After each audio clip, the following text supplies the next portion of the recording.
Доброго времени суток, дорогие телезрители! В эфире НВК Саха, телепередача «Про Авто 14». Мы обсуждаем темы и поднимаем вопросы, касающиеся безопасности дорожного движения. В студии работает Антон Васильев. В следующие 25 минут вас ждет много интересной и полезной информации. Итак, в сегодняшнем выпуске.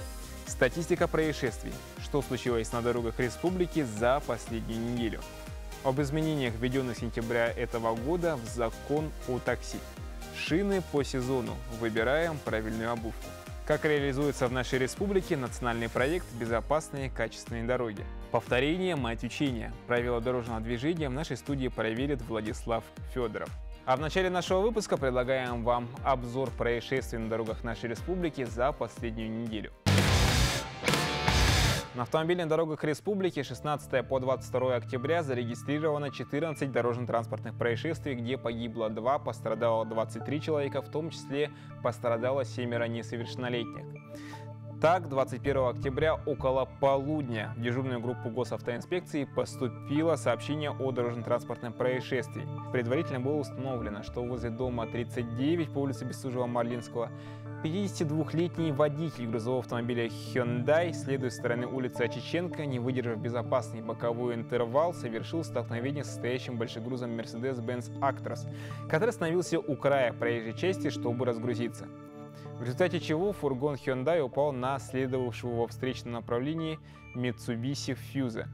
19 октября в 10 часов 47 минут в дежурную часть ГИБДД по Тампонскому району поступило сообщение. По приезду на место происшествия с инспекторами ГИБДД установлено, что на 396-м километре федеральной автодороги Колыма по направлению в сторону города Якутска с левой стороны дорожного полотна по ходу движения в водоеме на крыше лежит автомашина марки Toyota Land Cruiser Prado. В салоне транспортного средства на водительском месте с сотрудниками МЧС был обнаружен труп гражданина 1992 года рождения. На переднем пассажирском сиденье был обнаружен труп гражданки 1990 года рождения. Все обстоятельства и причины трагедии устанавливаются правоохранительными органами. 18 октября в 7 часов утра в дежурную часть госавтоинспекции поступило сообщение о столкновении двух автомобилей, где имеются пострадавшие. В ходе проверки предварительно установлено, что 38-летний водитель, управляя автомобилем Toyota Harrier, следуя со стороны улицы Лермонтова, на регулируемом перекрестке улиц Кирова-Горького, проехав на запрещающий красный сигнал светофора, совершил столкновение с автомобилем Toyota Town Ace Noah под управлением 57-летнего водителя. В результате движения водитель Toyota Town Ace Noah и его 4 пассажира получили травмы. 2 из них диагностировали переломы, им назначено стационарное лечение. С 1 сентября водители такси обязаны иметь полис ОСАГО для перевозчиков. Такси могут передавать заказы только водителю с лицензией. И водителям теперь необходимо получать соответствующий статус. Вот только некоторые положения, которые регламентируют новый закон о такси, подробнее о котором мы узнаем в нашем следующем сюжете. С 1 сентября этого года в России вступил в силу закон о такси, который позволяет заниматься перевозками самозанятым и вводит множество новых требований к агрегаторам и водителям. Одно из главных нововведений – создание федеральной государственной информационной системы легкового такси, в которую войдут 3 реестра. В первом будет содержаться информация о службах заказа такси, во втором – данные об автомобилях и их собственниках, а в третьем – сведения о компаниях и лицах, получивших разрешение на работу в такси. Для того, чтобы получить разрешение, сперва необходимо внести сведения о своем транспортном средстве в реестр такси. После внесения подается заявление на выдачу разрешения. Если раньше мы выдавали в бумажном виде разрешение, то с 1 сентября мы перешли на реестровую модель. А также у нас появился реестр служб заказа легкового такси. Каждая служба заказа такси для того, чтобы официально работать на территории республики, должна предоставить уведомление в адрес уполномоченного органа нашего министерства. Если мы говорим про выданные уже ранее разрешения, то они у нас продолжают действовать до окончания срока их действия. Каждое разрешение у нас выдается на 5 лет. А по новому закону тоже разрешение действует 5 лет. Участники рынка утверждают, что требования закона внесли неразбериху в работу таксистов, так как времени на адаптацию к новым правилам не было. Впрочем, эксперты ожидают, что от нововведений пассажиры только выиграют, а на тарифах это не отразится. В основном, наверное, сложности возникают с тем, что вот все службы заказа, да, которые официально начинают работать на территории республики, они требуют тоже официального оформления документов у всех перевозчиков, которые с ними работают. Поэтому, возможно, есть временные трудности с тем, что сокращается количество перевозчиков, да, которые работают на определенных приложениях, да. Но со временем это должно прийти в норму, я считаю, да. На ценообразование новый федеральный закон не влияет. Там есть понятие регулирования тарифов, да, субъектом, но наш субъект, Республика Саха, такое регулирование не вводит. Итак, что необходимо запомнить? Водителям будет сложно подзаработать пару часов после работы. Сначала придется получить разрешение. В такси не смогут работать судимые, лишенные прав и те, кто не платит штрафы за нарушение ПДД.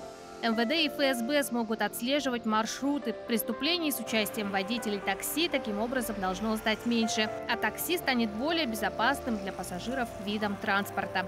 Пассажир, пострадавший в ДТП, сможет предъявить претензии не только к водителю, но и к перевозчику. Национальный проект «Безопасные и качественные дороги» — это новые современные дороги, искусственные сооружения, мосты, обеспечивающие связанность территорий и развитие экономического потенциала нашей республики. Всего в этом году в Республике Саха-Якутия по национальному проекту обновят порядка 270 километров на региональной и местной дорожной сети. О реализации проекта мы сегодня поговорим с Анатолием Константиновичем Потаповым, первым заместителем министра транспорта и дорожного хозяйства нашей республики. Анатолий Константинович, здравствуйте. Ну что ж, самый главный вопрос такой. Республики за время реализации нацпроекта, БКД, как его любят называть, какие же масштабные работы были проведены? Ну, как вы знаете, с 2019 года мы реализуем национальный проект «Безопасные и качественные автомобильные дороги». И мы до 2024 года должны привести нормативное состояние 1242 километра. Это автомобильные дороги регионального значения, и 240 километров – это уличная дорожная сеть города Якутска. Но вот за последние 4 года, да, вот, которые вот, прошли, хочу отметить, что мы завершили строительство автомобильной дороги Кабяй на участке Горного и Кабяйского района, мостовой переход через реку Тюганя, благодаря национальному проекту «Безопасные и качественные дороги». Мы завершили строительство автомобильной дороги Амга до Ушмаи. Поэтому вот этот проект, национальный проект, дал толчок развитию дорожного строительства Республики Саха-Якутия. И хочу отметить, что на сегодня мы не только приводим нормативное состояние автомобильной дороги, но и мостовые переходы, которые на сегодня у нас находятся в аварийном состоянии, предаварийном состоянии. Поэтому мы позапрошлом году ввели Аллахюнь, да, мостовой переход Аллахюнь, который это в Амгинском районе. И в этом году мы ввели мостовой переход через реку Минкуле, это 326 погонных метров, и Тампарук, это порядка свыше 40 погонных метров. И благодаря национальному проекту, который выделяется из средств, федеральных средств, благодаря поддержке Росавтодора, Федерального дорожного агентства, и также благодаря поддержке Министерства транспорта Российской Федерации. Вот если говорить о статистике, какие позитивные изменения вы можете ответить главными? Допустим, вот касаемо статистики дорожно-транспортных происшествий. Ну, по статистике я хочу сказать, что есть у нас 3 региональных проекта. Это дорожная сеть, это безопасность дорожного движения. По безопасности дорожного движения я хочу отметить, что за последние 5 лет у нас с 2008 года идет сокращение числа погибших на 32,5%, сокращение числа дорожно-транспортных 26 и раненых на 24,1%. Это значимая доля. Да, значимая. Для этого мы проводим такие мероприятия, как это устройство уличного освещения на транзитных улицах, автомобильных дорогах регионального значения. Вот, например, вот Автодорога нам, это на протяжении автодороги нам, мы на всех населенных пунктах, где есть транзитные улицы, мы обустроили уличным освещением. В этом году мы завершили автодорогу вот Катасы, где у нас Катасы-Павловск будет, скоро у нас откроется автозимник, и на этом участке мы обустроили. И в тех населенных пунктах, которые у нас есть, произошли дорожно-транспортные происшествия, мы не только по предписанию ГИБДД, и мы уже планомерно ведем работу в этом направлении. Не только вот уличное освещение, но сегодня мы обустраиваем также устройство барьерных ограждений, да, на опасных участках, и также установка дорожных знаков.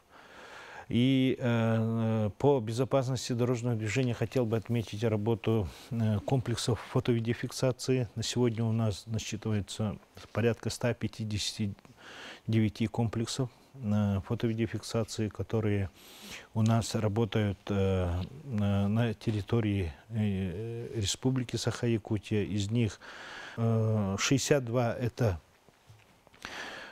комплексы работают, у нас установлены на улично-дорожной сети города Якутска, 41 это на автомобильных дорогах регионального значения и 38 на федеральных автомобильных дорогах. Благодаря вот этим комплексам мы на сегодня ведем профилактику в части дорожно-транспортных происшествий. И хочу отметить, что мы первыми, да, из регионов вот по России внедрили применение комплекса Авторуган-МС, которые вот устанавливаются на патрульных автомашинах, которые будут курсировать по федеральным и по региональным автомобилям. Как раз таки сравнивая наш регион с другими по части реализации нацпроекта, какие еще есть особенности, вот различия по реализации проекта именно в нашем регионе? Ну, хочу отметить, что у нас очень короткий строительный сезон, и применение новых технологий тоже у нас имеются. Это у нас, хочу отметить, те подрядные организации, которые на сегодня работают, которые опережающими темпами, да, на сегодня вводят. Это РИК Автодор, Дороги Саха.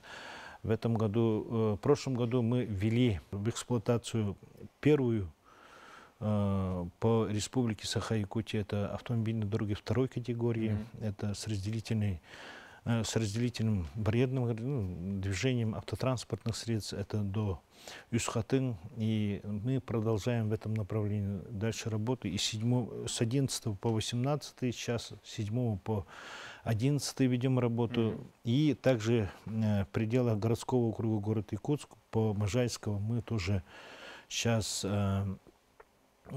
будет открыто движение четырехполосным исполнением. Также хочу отметить, что в связи со строительством Ленского моста мы также ведем работу в сторону автодороги Умнас с поста ГАИ с 11 по 20. У нас на сегодня подрядная организация вот дороги Саха опережающими темпами в следующем году должен сдать вот этот участок, и дальше с 20 по 20 мы готовы тоже работать.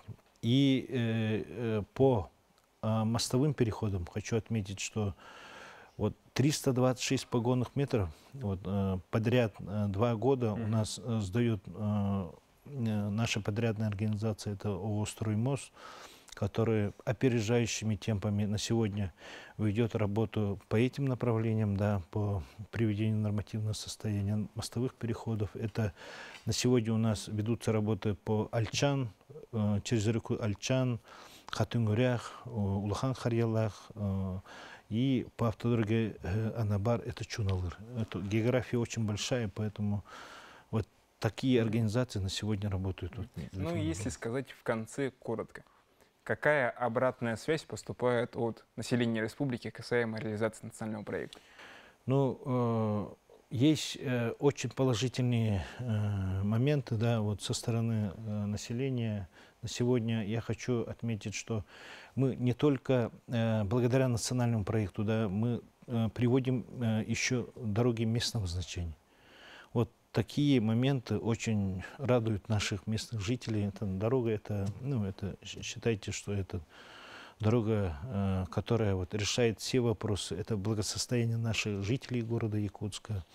Поэтому, я думаю, только положительные моменты, только отклики. И есть вопросы по качеству, но я хочу отметить, что те подрядные организации, которые работали на этих участках, они в течение 5-8 лет уже по гарантийным обязательствам должны выполнять те замечания, приводить Приводить в соответствие. В соответствии, где есть упущение.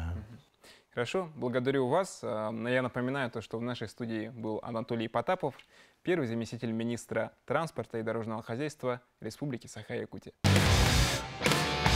А мы продолжаем. Многие автолюбители уже осведомлены о том, что отсутствие на автомобиле зимних шин в зимний период и использование шипованных шин летом внесены в перечень неисправностей и условий, при которых запрещается эксплуатация авто. Подробнее об этих нюансах мы узнаем в нашем следующем сюжете.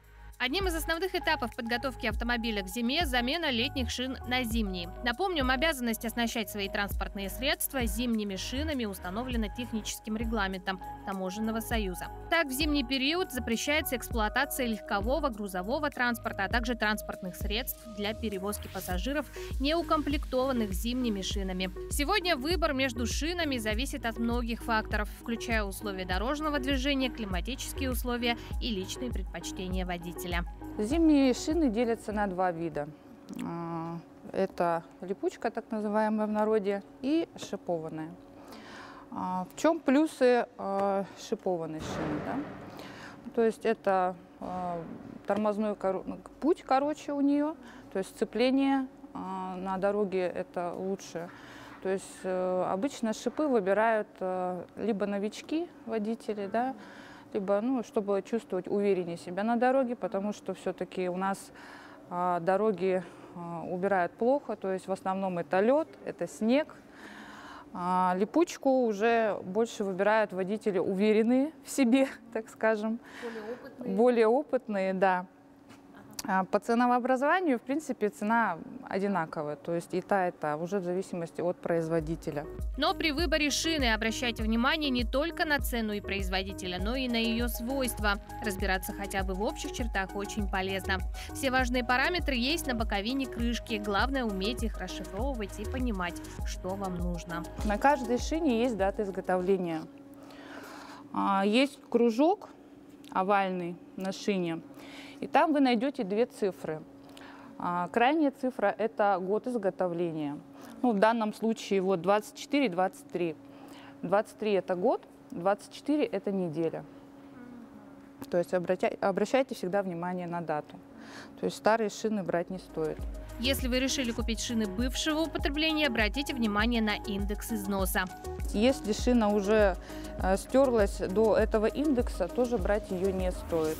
Если с типом покрышек вопрос уже решенный, то выбор часа X для визита на шиномонтаж все время вызывает споры, так как зависит от погоды и прогноза синоптиков. С 1 сентября вступило в силу требование использовать шины по сезону. Летом запрещено ездить на зимних, а в зимние месяцы не допускается эксплуатировать летние. За нарушение этого требования водителя могут оштрафовать на 500 рублей. При этом запрет действует на автомобиле с полной массой до 3,5 тонн.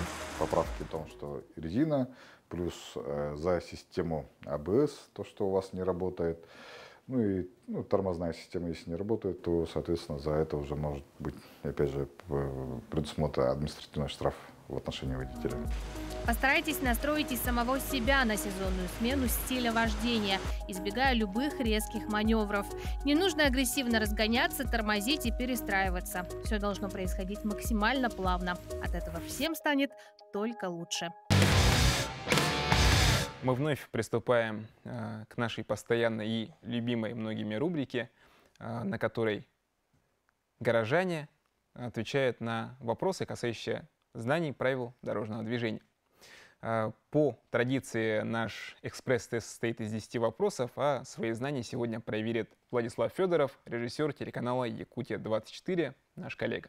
Влад, привет! Расскажи, пожалуйста, как давно ты за рулем и какой вид транспорта предпочитаешь?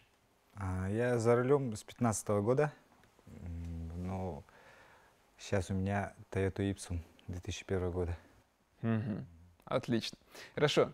Ну, мы сейчас проведем небольшой экспресс-тест и, соответственно, поймем, насколько ты соблюдаешь правила дорожного движения. Сразу же приступаем. Итак, наш первый вопрос. По требованию каких лиц водители обязаны проходить освидетельствование на состояние алкогольного опьянения и медицинское освидетельствование на состояние опьянения? Первый вариант всех регулировщиков, второй должностных лиц, уполномоченных на осуществление федерального государственного контроля, надзора в области безопасности дорожного движения. И третий вариант любых сотрудников полиции. Второй вариант. Едем дальше. Разрешено ли вам при управлении легковым автомобилем с прицепом продолжить движение в прямом направлении? Первый вариант разрешено, второй разрешено, если вы проживаете в обозначенной знаком зоне, и третий запрещено. Разрешено. Первое. Наш следующий вопрос. Обязаны ли вы включить указатели правого поворота перед въездом на этот перекресток? Первый вариант обязаны, второй обязаны только при наличии движущихся сзади транспортных средств, и третий не обязан. Первый обязан. Первый вариант. Вы намерены развернуться. Каковы ваши действия? Первый вариант. Развернетесь первым. Второй. Выйдете на перекресток и, уступив дорогу легковому автомобилю, завершите разворот. Третий. Будете действовать по взаимной договоренности с водителем легкового автомобиля. Он с перекрестка выходит. А второе? Перевозка груза запрещена, если он, первое, выступает более чем на 1 метр за габариты транспортного средства спереди или сзади и обозначен опознавательными знаками. Второй, закрывает внешние световые приборы, световозвращатели, регистрационные и опознавательные знаки. И третий, установлен на сиденье для пассажиров. Тут второе. Второй вариант. Световой прибор. Что обозначает прерывистые линии разметки на перекрестке? Первое – обязательное направление движения на перекрестке. Второй вариант – полосы движения в пределах перекрестка. И третье – предупреждение о приближении к разметке, разделяющей транспортные потоки противоположных или попутных направлений. Второе – полосы движения и пределов. Второй вариант. Вам разрешается движение. Первый вариант – только прямо, второй – прямо и направо, третий – в любом направлении. Там гаишник стоит, светофор, это второе – право и направо. Прямо и направо. Прямо и направо – второй вариант. Где могут двигаться пешеходы в жилой зоне? Первое – только по тротуарам, второй вариант – по тротуарам и в один ряд по краю проезжей части, и третий – по тротуарам и по всей ширине проезжей части. Двигаться пешеходы в жилой зоне. Третье – по тротуарам и по всей ширине. Третий вариант. На каком рисунке изображен автомобиль, водитель которого не нарушает правил перевозки грузов? Первый вариант только на А, второй только на Б, третий на обоих. На обоих, да? Ваш ответ – вариант номер 3. Так, мы принимаем и переходим к последнему вопросу. Двигаться по глубокому снегу на грунтовой дороге следует. Первый вариант – изменяя скорость движения и передачу в зависимости от состояния дороги. Второй – на заранее выбранной пониженной передаче без резких поворотов и остановок. И третий – на заранее выбранной повышенной передаче без резких поворотов и остановок. В глубоком снеге на повышенном не поедет, поэтому на второй заранее выбранной пониженной передаче. Ваш ответ – вариант номер 2. Ну а по традиции ответы на вопросы проверит преподаватель учебного центра «Фаворит» Наталья Ленских. Здравствуйте, уважаемые телезрители. Здравствуйте, Владислав. Здравствуйте. Владислав, вы ответили на 10 экзаменационных вопросов, и первый вопрос был. По требованию каких лиц водители обязаны проходить освидетельствование на состояние алкогольного опьянения и медицинское освидетельствование на состояние опьянения? Вы выбрали второй ответ – должностных лиц, уполномоченных на осуществление федерального государственного надзора. Это был правильный ответ. Следующий вопрос. А разрешено ли вам при управлении легковым автомобилем с прицепом продолжить движение в прямом направлении? Вы ответили «разрешено». Это также правильный ответ. Действительно, знак запрещает движение грузовых автомобилей и тракторов с прицепами любого типа. Следующий вопрос. Обязаны ли вы включить указатели правого поворота перед въездом на этот перекресток? Вы ответили «обязаны». Это правильный ответ. Вы намерены развернуться. Ваши действия. Здесь вы выбрали второй ответ, и он абсолютно правильный. Перевозка груза запрещена, если он... Действительно, перевозка груза запрещена, если он закрывает внешние световые приборы. Вы ответили правильно, второй ответ. Что обозначают прерывистые линии разметки на перекрестке? Вы также ответили правильно, это полосы движения в пределах перекрестка. Вам разрешено движение, а вы выбрали правильный ответ прямо и направо. Где могут двигаться пешеходы в жилой зоне? Действительно, в жилой зоне пешеходы могут ходить как по тротуарам, так и по всей ширине проезжей части. Вы ответили правильно, третий ответ. На каком рисунке изображен автомобиль, водитель которого не нарушает правил перевозки грузов? Вы дали правильный ответ. На обоих рисунках не нарушает. Двигаться по глубокому снегу на грунтовой дороге следует. На заранее выбранной пониженной передаче, конечно же, вы ответили правильно. Вы ответили на 10 экзаменационных вопросов, на все вопросы ответили правильно. У вас прекрасное знание правил дорожного движения.